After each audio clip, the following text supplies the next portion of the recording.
One, two.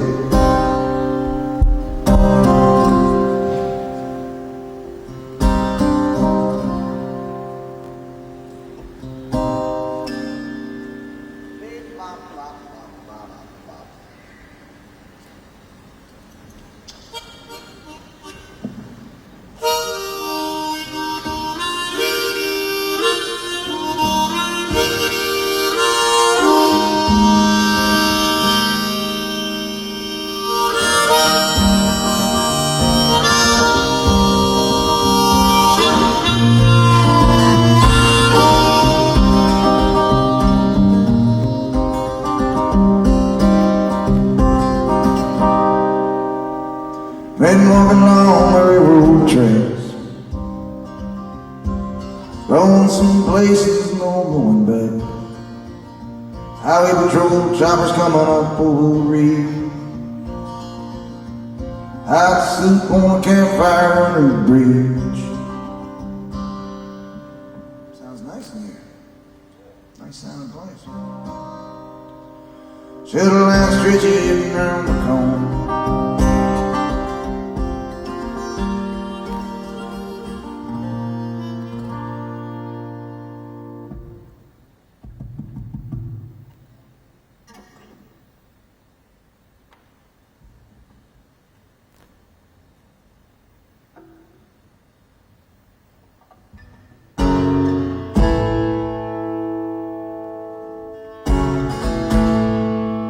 Well, they blew up the chicken man in Philly last night. Now they blew up his house too. Down on the boardwalk, they're getting ready for a hell of a fight. See what those rocket boys can do. There's trouble bustling in from out of state.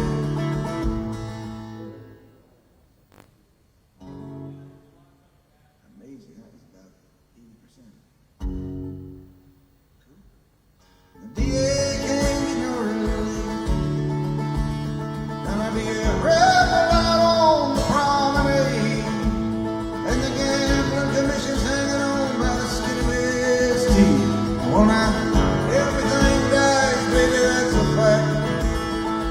Maybe everything that dies someday comes back. Put your makeup on, fix your hair pretty. Meet me tonight in Atlantic City.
Yeah? It's not really an individual song thing that I'm working on. All right.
Ralph went out looking for a job, but he couldn't find it.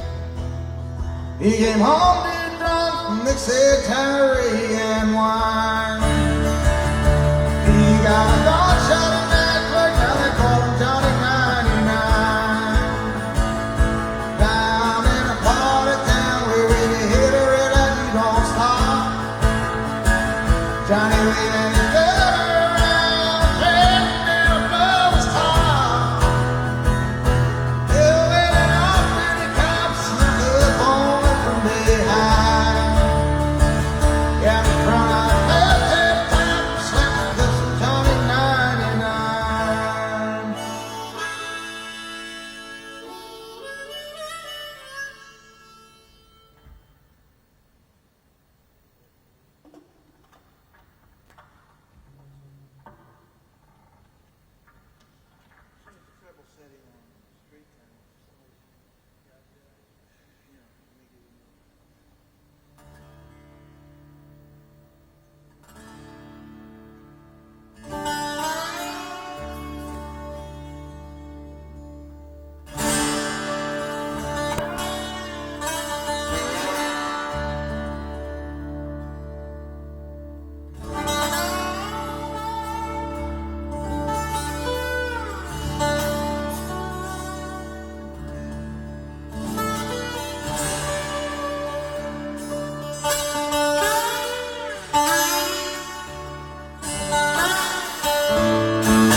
On a rattlesnake speedway in the Utah desert, I'd pick up my money and head back into town. Driving across the Waynesburg County line, I got the radio on, just killing time. Working all day in my daddy's garage.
McGill came from a small town in northern Mexico. He come north with his brother California 3 years ago. They crossed the river levee when Louis was just 16. Found work together here in the fields of the San Juan King.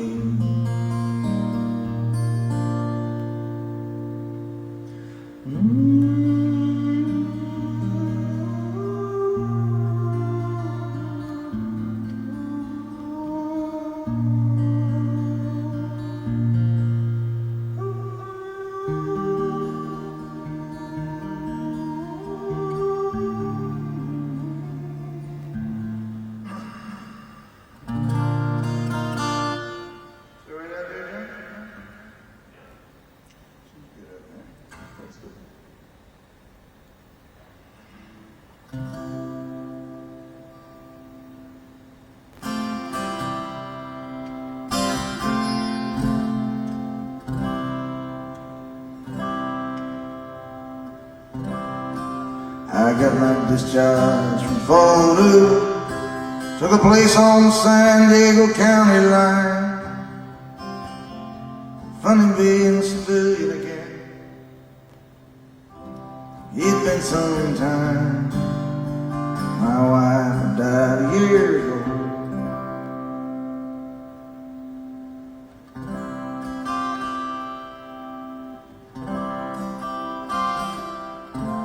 My way back home,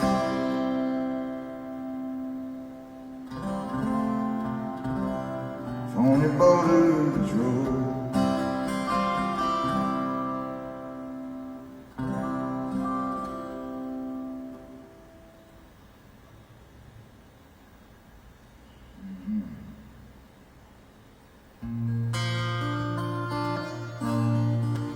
Take home.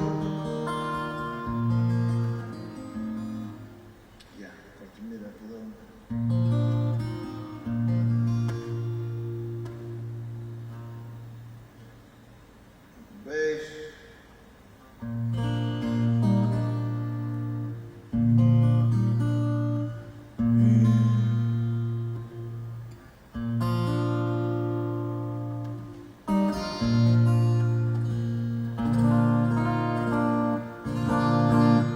Yeah. Made it a little brighter and change those markings there. One down there, one.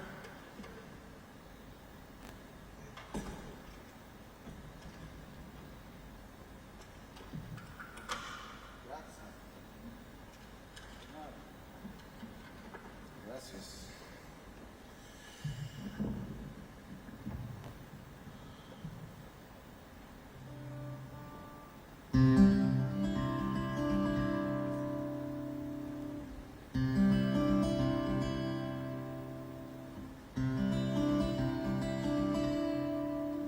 I slipped on her shoe.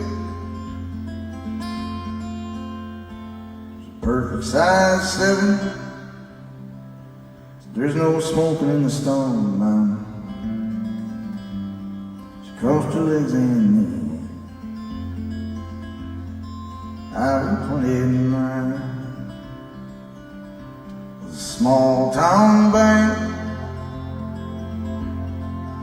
It was a man. Well, I hear it come. You know the way.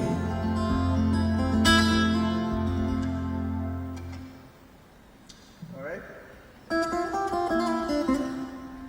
You don't make it fun.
you say? You're gonna come up, please. Okay.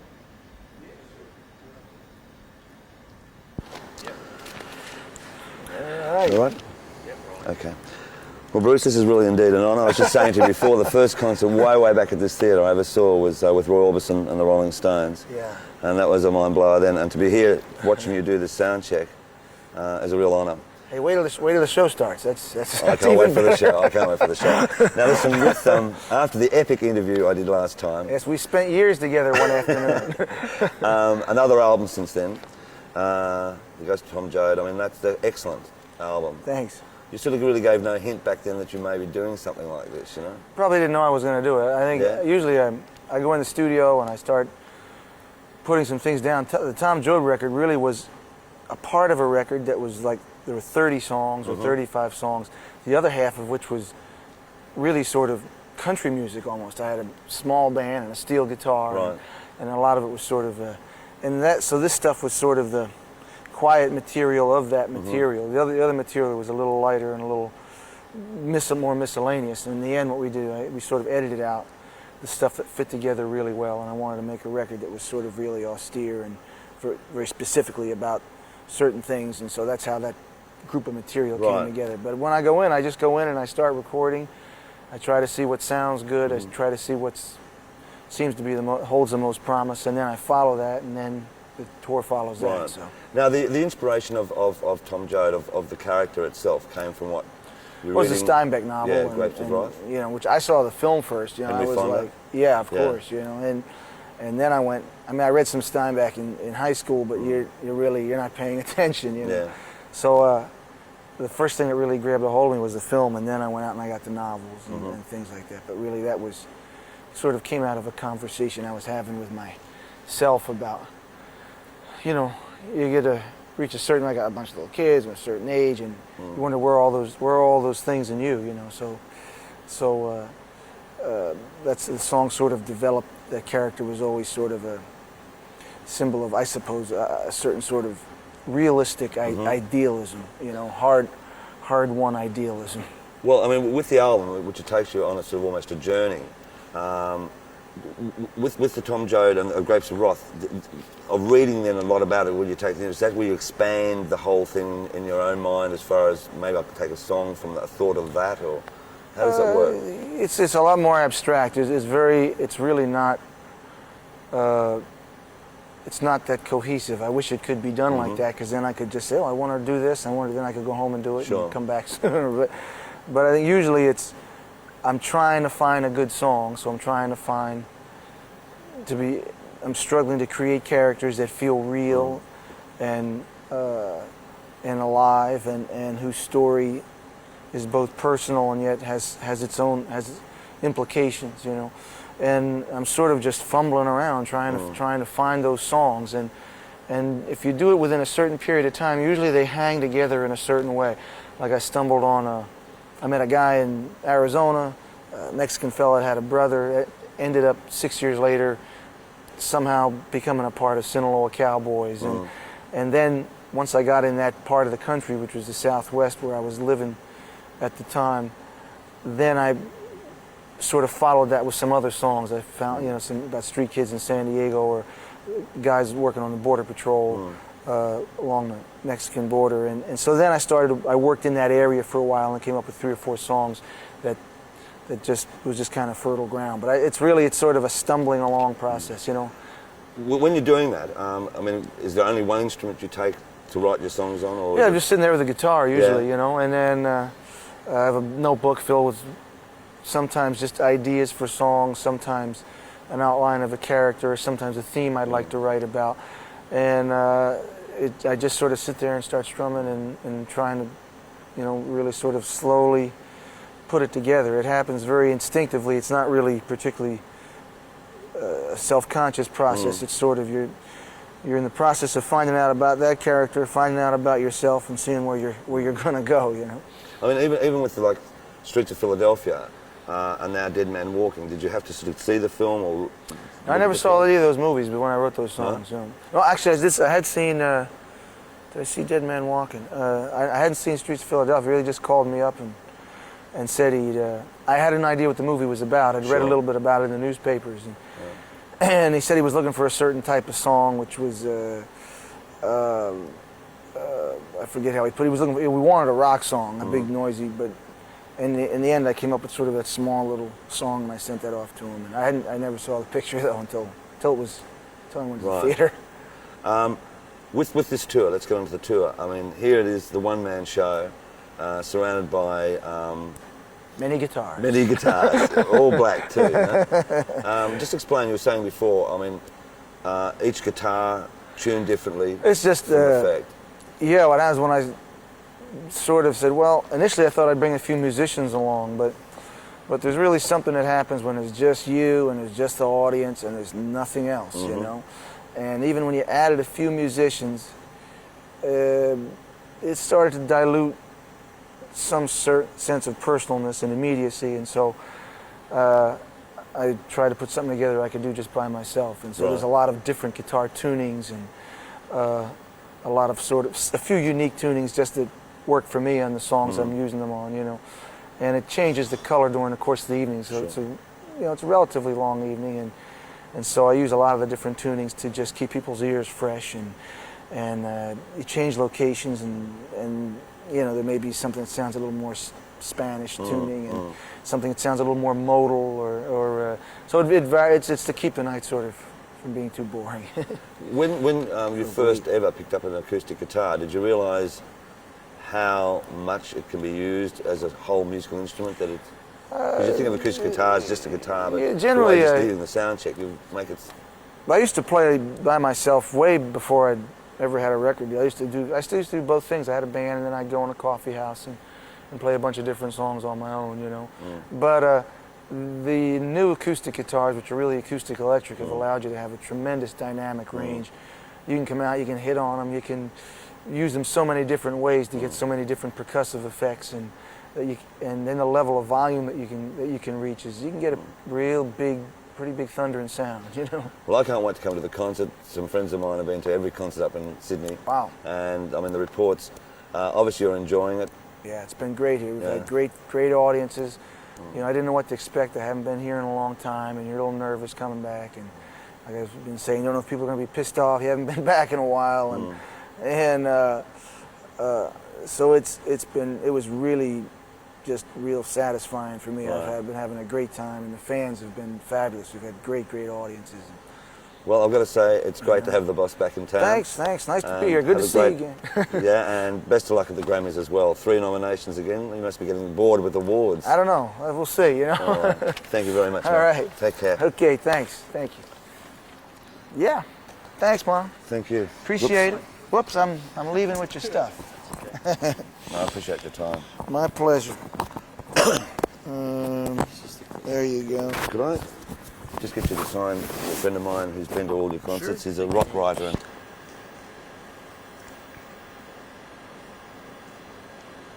Okay, rolling.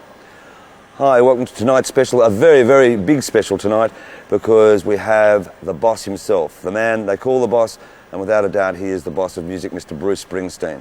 I have the privilege here of sitting around on stage at the Palais Theatre in Melbourne, where he is actually going to perform tonight in a concert, and we've been invited today to film part of his sound check. He's an extraordinary musician, an extraordinary singer, an extraordinary songwriter. So sit back on your chair while I sit back on the boss's chair and enjoy this special, simply called The Boss. Yeah, rolling. Well, there it is, the special on The Boss. I hope you enjoyed it as much as... Well, there it is, tonight's special on The Boss. I hope you enjoyed it as much as we enjoyed putting it together. Until next time, good night, Australia.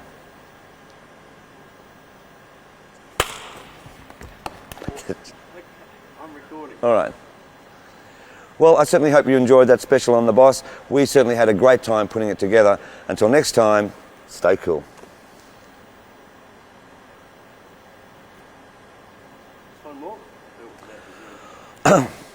Well, I certainly hope you enjoyed that special on The Boss. We certainly had a great time putting it together. Until next time, stay cool. Yes.